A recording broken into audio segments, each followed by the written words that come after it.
All right, so we're going to be putting a crossbar on, this is a 2018 Volkswagen Atlas. See, there's nothing installed right now, so I can't put anything up there, no kayaks or anything like that. So let's go ahead and open the box. Barcode's blocked out. That is a Amazon thing that I had to do. That's not how it comes. It's double packaged to make sure it stays safe.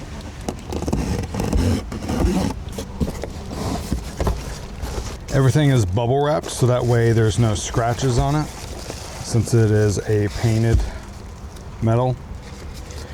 And here you have your installation guide, which tells you what it comes with. Very important thing is to make sure that the thicker side is facing the front, just the same way an airplane wing would be if you ever looked out while you're flying. And that's going to help reduce wind noise. And then here are your set of Allen keys, extra screws, and the keys to lock it. Maybe you're in a part of town where you don't have to worry about things like that, but there are plenty of places you're gonna go where you're gonna make sure that's locked so no one can take that off your car. All right, let's unwrap them. Labeled front of vehicle, this is going to be on the left side, like that.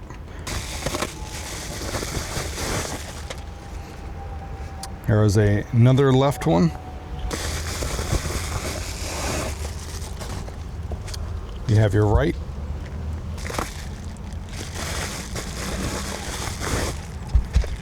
And here's the other right.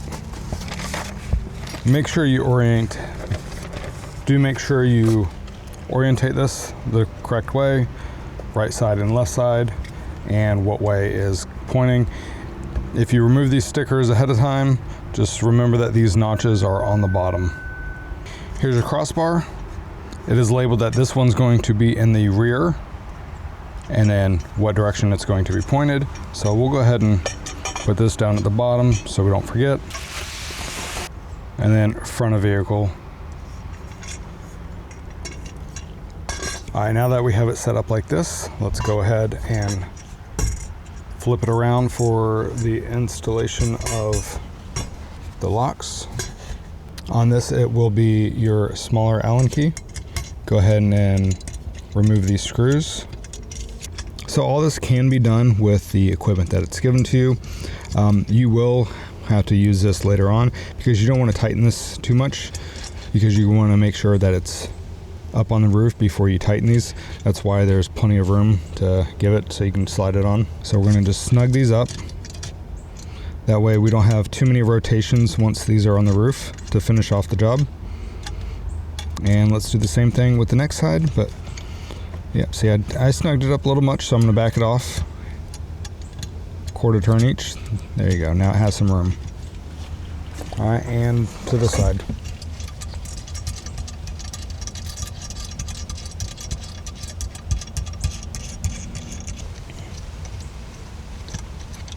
The front is now done, and now we're going to do the same thing with the rear. Okay, now we are on to step 3. We are going to get the key out, go ahead and unlock the crossbars, and then we're going to loosen the screw that's under here, not remove. So they did put a little protective tape there, so make sure you remove that.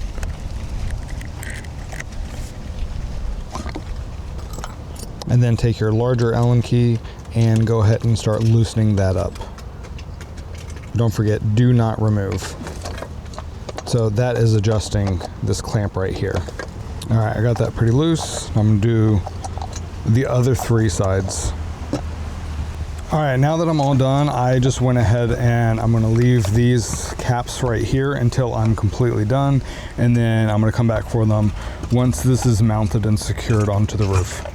Also, don't forget when you're bringing these up to the roof that you do have a front and a rear, which is on the underside. So make sure you place those in the right spot for this to work properly. All right, now that I'm up here, I have the bracket on the bar. Now I know I have a better idea of how much this needs to go down. So I'm gonna go ahead and lower it just a little bit more.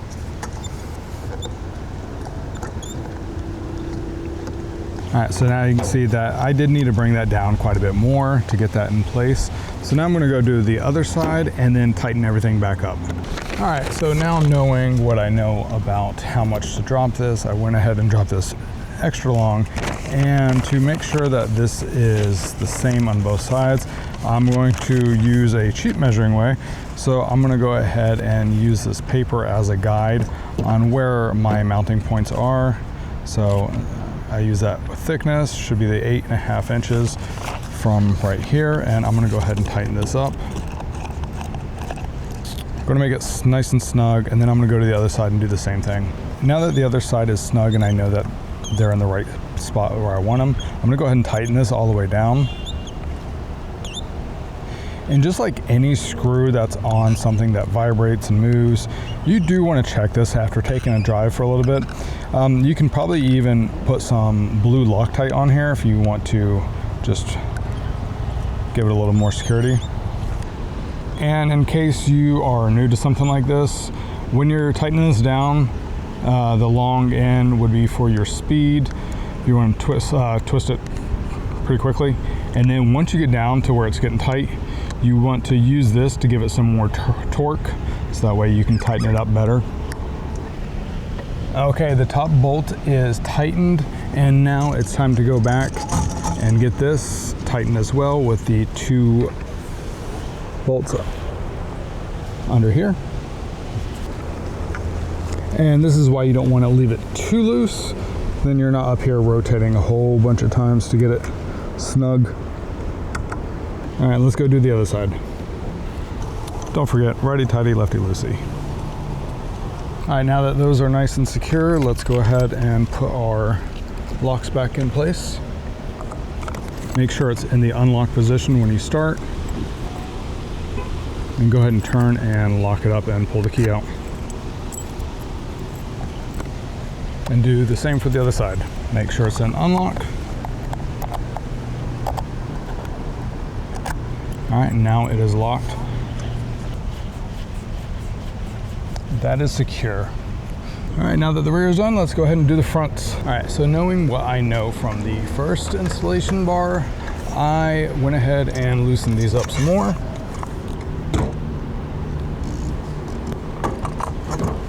And I'm going to be just go ahead and using this as the guide, so there won't be any measurement for that.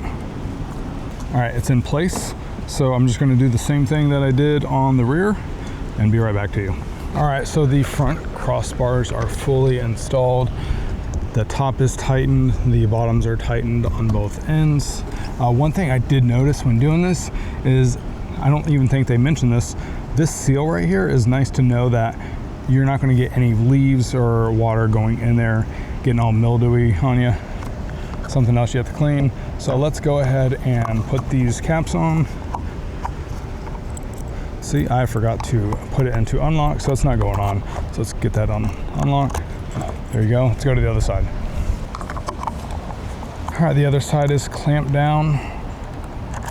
It is locked, and once again, that is secure. So you have a nice clean look.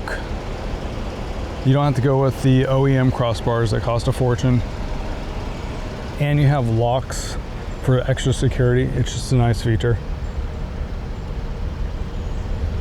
Like I said, make sure that you do go and check the bolts after taking for a little bit of a drive.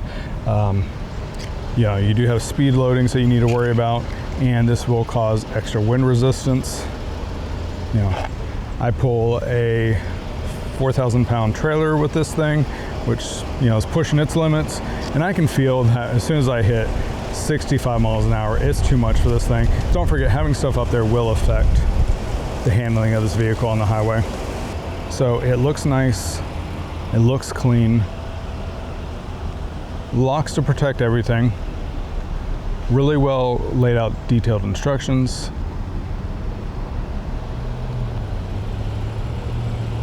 And you don't have to go OEM.